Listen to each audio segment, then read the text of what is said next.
In this video, we are going to look at rules of exponents, including when working with negative exponents. The first three rules at the top here should look familiar. The first rule says that when you have two of the same base, here the base is x, and they're being multiplied, what you can do is simply add the exponents.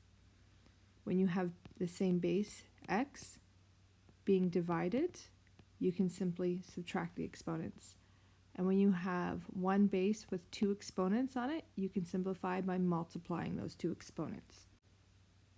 You are able to apply these rules when the base is an unknown variable, represented by a letter, or it could be a number. So let's use these rules in question 1 when we are asked to simplify. So to simplify, what we want to do is write this so there is one base with one exponent. So here we have a common base of x.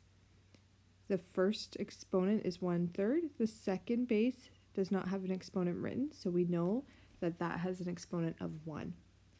We are multiplying the bases, so we add the exponents. So your fraction rules need to come into play here. When you add exponents, you need a common denominator. So 1 is actually 1/1. So we are going to change that to 3/3. And then when you add the exponents, you add the numerator to get 4, and the denominator stays the same. So our base is x, and the exponent is 4/3. We cannot go further than that because we don't know what this base x is. In part B, we have base x to the 1/2 divided by base x to the 5/4. Because we are dividing, we are going to subtract those exponents. So again, we're just working with fractions here. So we have to find a common denominator. So I have a denominator that's 2, a denominator of 4. So my common denominator is going to be 4. So I'm going to change the first fraction to 2/4. And my second fraction is going to stay at 5/4. And now I'm going to subtract the numerators to get -3/4. And again, that's as far as we can go when we are simplifying. In part C, I have one base with two exponents. So I have an exponent on an exponent. I'm going to multiply them. So the base is x, and I'm going to take the exponent 3 and multiply it by 1/2. And it might help you to write that as 3/1, change them both to a fraction. And then when you multiply fractions, you do not need a common denominator. So 3 times 1, the numerators, is 3. And 1 times 2, the denominators I will multiply, is 2. So my new exponent is simply 3/2. Now let's look at the next three rules. The first rule says that any base to an exponent of 0 is equal to 1, as long as that base is not 0. The next rule says that when you have a base to a negative exponent, what you can do is write that as a positive exponent by taking the reciprocal, because really this x is x/1. So what we do is we flip the x/1 becomes 1/x, and then you apply that exponent on the base.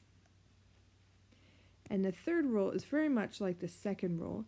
It's just instead of having a numerator of 1, there's a numerator of y. So when you have x and y both to the same exponent of -a, you take the reciprocal of the fraction, so y/x, and then the exponent becomes positive.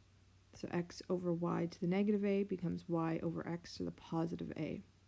And we like to work with positive exponents because then we are able to evaluate them. So let's do some examples involving these rules that we just looked at. In question 2, we are asked to evaluate the following using a calculator. Question 2 says evaluate because we are actually given the base. It's not a letter this time. So evaluate means actually find the answer. We're not just going to leave it in a simplified form. So A says -2 to the exponent -3. First thing I want to do is write this so it has a positive exponent. So I'm going to change this to 1/-2 to the +3. So the negative 3 becomes positive 3, but I had to take the reciprocal of the base. So it's 1 over negative 2. And now I'm going to apply the exponents.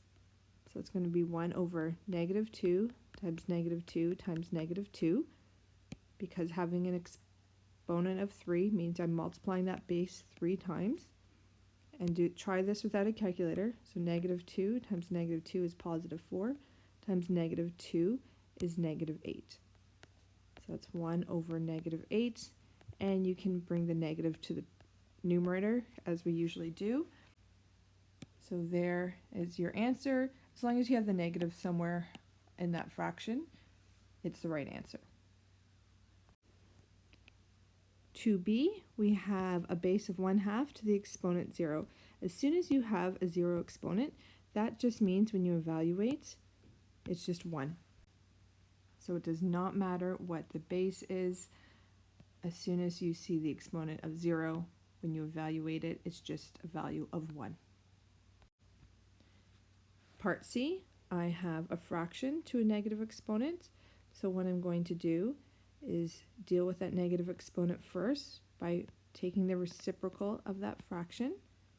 So I just flipped the fraction, and then that negative exponent becomes positive.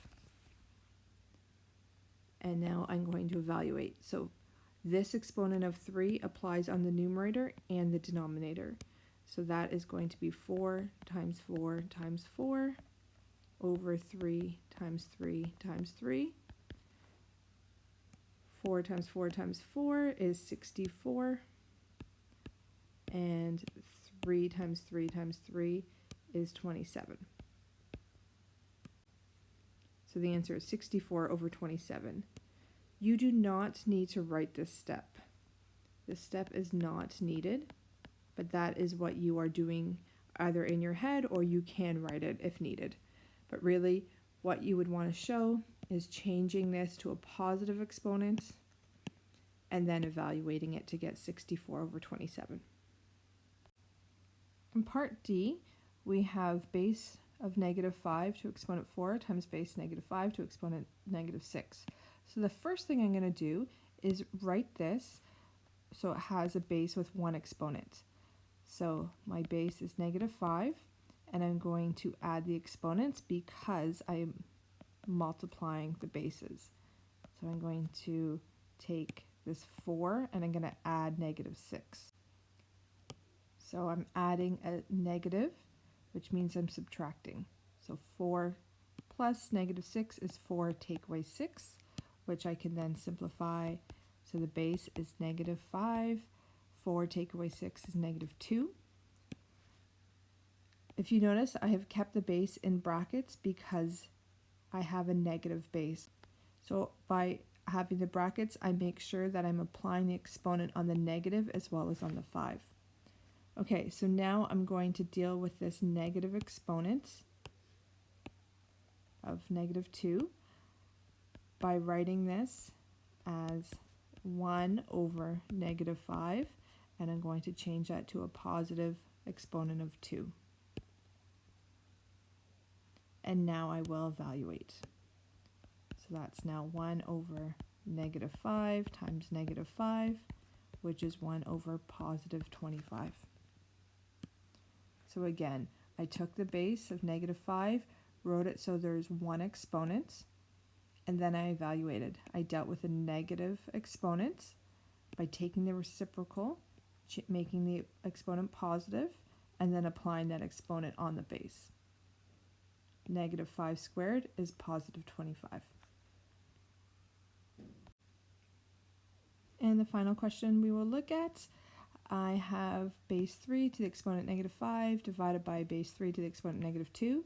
So just like in part D, I'm going to write this to one exponent. So I'm going to now subtract the two exponents. Because I'm dividing the bases, I subtract the exponents. When you subtract the exponents, just be careful because I am subtracting a negative, so I'm actually adding 2. So then I get my base of 3 negative 5 plus 2 is negative 3. Just a note, I actually don't need this base of 3 in brackets because there's not a negative there. So I just did it because the question had the brackets in, but really I don't need those brackets in this question. So next I'm going to deal with that negative exponent here, negative 3. So to do that, I am going to write this as 1 over 3. Again, take the reciprocal of the base, and then have the exponent become positive. So now that's 1 over 3 times 3 times 3, which is 3 times 3 is 9, times 3 is 27. So it's 1 over 27. I will also upload my filled in solutions of this worksheet if you'd like to take a look at that and copy down any examples.